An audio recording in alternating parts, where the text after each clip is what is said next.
Parking is going to be a major problem during the 2015 Pacific Games in July. Host city Port Moresby will now have to allocate proper parking areas in the city as the influx of used cars into Port Moresby is increasing, adding to more traffic congestion.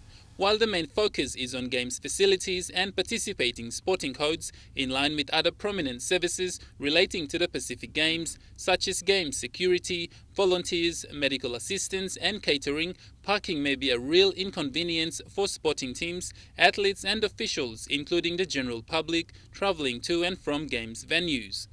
A vehicle owner and taxi driver, Anderson Poik, told MTV about concerns raised by the general public regarding parking areas in and around the city. Now yeah, them through and pull up. And we pull up through na no got long kapak car and pull up so log kap money can make him emi no got reach a place where by walking kapak. They said parking for the Pacific Games is another area that needs to be looked at as traffic conditions are getting worse each day in Port Moresby City.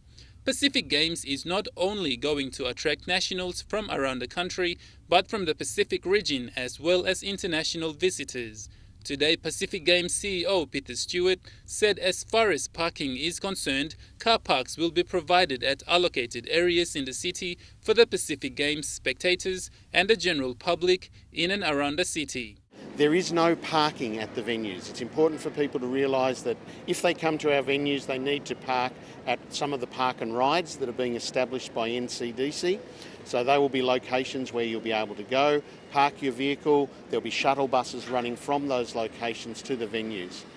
Creating parking areas in the nation's capital will ease the pressure for vehicle owners and business houses, even for the Pacific Games athletes and visitors.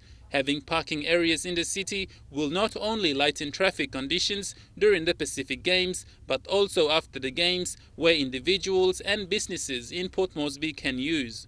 Godwin Aki, National, MTV Sports.